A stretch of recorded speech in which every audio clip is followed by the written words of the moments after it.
Factory outlet Mukunda jewellers లో mega వడ్డానం sale 2.0. నమస్తే రమగారు. నమస్తే జీ. రమగారు, మనము సముద్రాల దగ్గర గవ్వలతో చేసిన కొన్ని ఐటమ్స్ కనిపిస్తూ ఉంటాయి. అద్దాలని, దండలని, తర్వాత శంఖాలు కనిపిస్తూ ఉంటాయి. లేదు సరదాకి మనమే ఏరుకుంటూ ఉంటాం. మంచి మంచి సముద్రాల దగ్గర దొరుకుతూ ఉంటాయి. అవి అసలు ఇంట్లో పెట్టుకోకూడదని నేను విన్నానండి. ఇంటికి తీసుకురాకూడదు, ఇంట్లో పెట్టకూడదు గవ్వలు లాంటివి. శంఖాలు అయితే మరీ ముఖ్యంగా పెట్టుకోకూడదని. కరెక్టేనా? అసలు పెట్టుకోవచ్చు అంటారా? ఎవరి నమ్మకాలు వాళ్ళవి చేయ.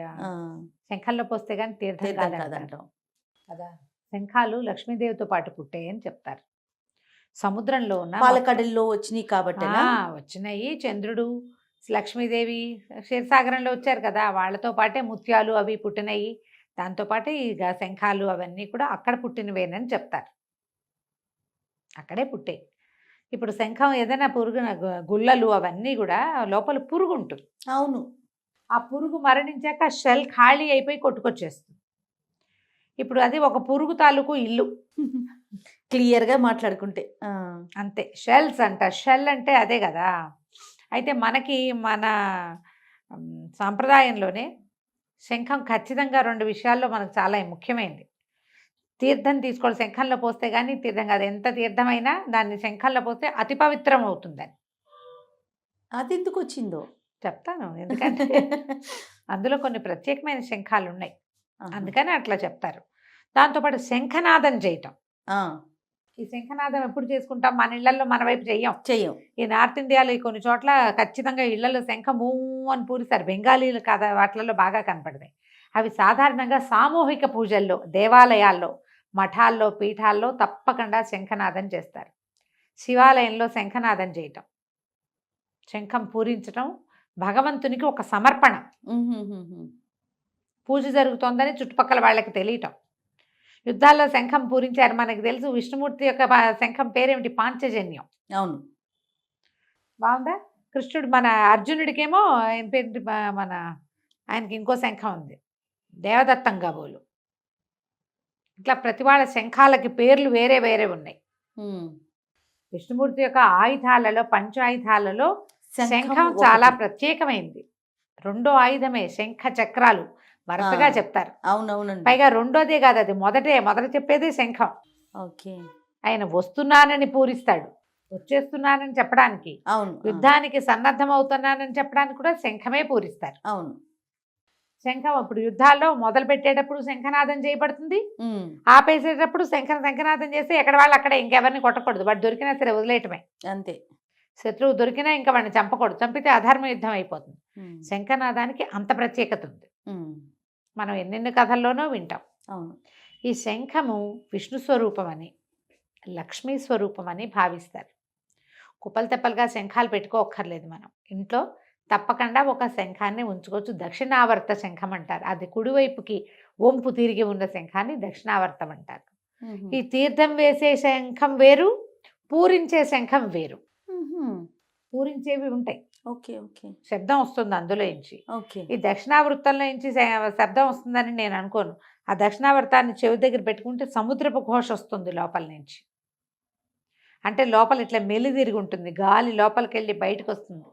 వచ్చినప్పుడు అట్లా ఆ మెలికల్లో పడి సముద్ర ఘోషలాగా వినపడుతుంది. ప్రత్యేకమైన శంఖం. ఆ శంఖం చెవిలో పెట్టుకుని విని ఆ శబ్దం వస్తుందంటేనే కొనుక్కుంటారు. ఈ దక్షిణావర్త శంఖాన్ని పూజల్లో పెట్టుకుంటారు. పూజా మందిరంలో పెట్టుకోవటం కాకుండా దాన్ని చక్కగా శుభ్రంగా గుడ్డతో తుడిచి తెల్లటి బట్టలో లేదా ఎర్రటి వస్త్రంలో చుట్టి పెట్టుకుంటారు.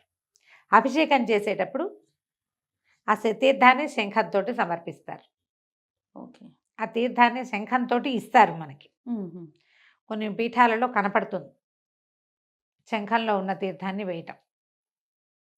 ఆ శంఖంతో అభిషేకం చేసే చోట చేసేది కొన్ని చోట్ల కనపడుతుంది, కానీ అది అథెంటిక్ అవునో కాదో పెద్దగా నాకు ఐడియా లేదు. దాని మీద తీర్థం ఇవ్వటమే శంఖంతో కనపడుతుంది. శంఖంలో పోస్తే అతి పవిత్రం అవుతుంది. దాంట్లో ఏ దోషము ఉండదు. అభిషేకం చేసేటప్పుడు చేసే వాళ్ళ మనసులో ఏదైనా వేరే ఆలోచన ఉన్నా కూడా తీర్థజలం శంఖంలోకి మారగానే పవిత్రం అవుతుంది, ఇంకా మరింత అవుతుంది. ఈ శంఖాలని తప్పకుండా కొనుక్కుని అన్ని గుల్లల్ని ఏవో రకం శంఖాలని అందంగా ఉందని తెచ్చి దేవతా మందిరంలో పెట్టుకోవద్దు. అలా పెట్టుకోకూడదు. ఇంట్లో అంటావా మనం ఏం పూజ చేయము, ఊరికే అలంకరణ షో వస్తువులు, పీస్గా. షో పీసులు కాబట్టి పెట్టుకోవచ్చు. గవ్వల పరిస్థితి ఏంటి రమ్మగారు? ఈ గవ్వల ఆటకి వాడుకుంటాం జయ. ఆహా. ఉమ్. గవ్వలు ఆటకి వాడతారు, పిల్లలు ఆడుకుంటారు, రాత్రిళ్ళు ఆడకూడదని చెప్తారు, అది మంచిది కాదంటారు.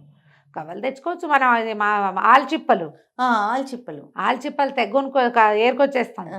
అసలు బీచ్కి వెళ్తే అన్ని ఆల్చిప్పలే. అవునవును, సంచులు సంచులు మోసుకొచ్చేవాళ్ళు పిల్లల చిన్నతనాల్లో బోల్డ్ అన్ని. అవును. మా వాళ్ళు నున్నగా ఉన్న రాళ్ళు కూడా ఏరుకోసం, మా ఇంటి నిండా రాళ్లే, ఇంతవి అంతవి అంతవి.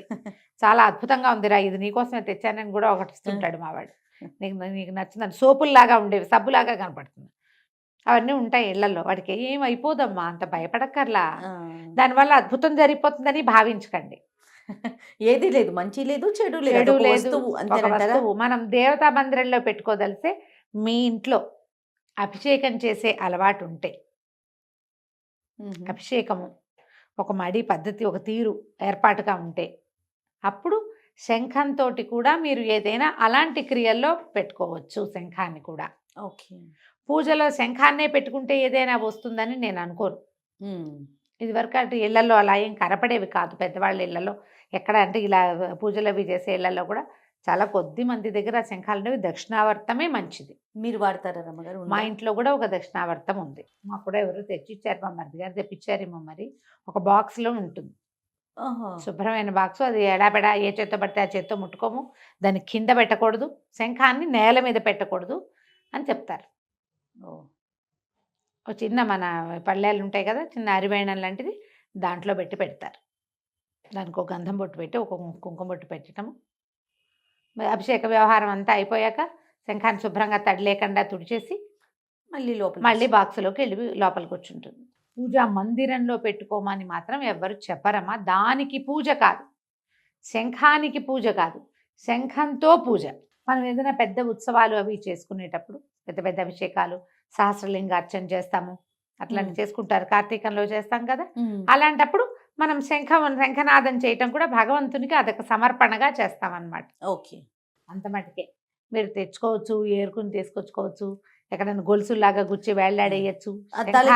గవ్వలతో అద్దాలకి చుట్టూతా చేస్తారు, ఏం కాదు. అవన్నీ ఏమంటారు, ఆర్టికల్స్, ఒక ఒక అలంకారంగా, అంతే, బ్యూటిఫికేషన్ కోసం చేసేవే. దానివల్ల మీకు వచ్చే మంచి లేదు, పోయే చెడు ఏం ప్రాబ్లమ్స్ ఏం కాదు, పర్వాలేదు. పూజలో పెట్టుకోవడానికి మాత్రం మీరు అన్ని ఊళ్ళల్లో కనపడే శంఖాలు తెచ్చుకోబోకండి. కొంచెం మంచి ప్లేస్ నుంచి, అథెంటిక్ షాపుల్లో దక్షిణావర్తం అవునో కాదో శంఖం సంగతి తెలిసిన వాళ్ళు ఎవరితోటైనా చూపించుకుని తెచ్చుకోవాలి. అప్పుడు తెచ్చి దేవతార్చనలో పెట్టుకోండి. దానివల్ల ఉపయోగం ఏదైనా ఒక పాజిటివ్ ఎనర్జీ వస్తుంది. రైట్, అంతే, అంతకంటే పెద్దగా చెప్పడానికి ఏం లేదు. భయపడాల్సిన పని అయితే లేదనుకుంటాను నేను. అది అంతే. రైట్ రమ్మ గారు, నమస్తే. నమస్తే జయ.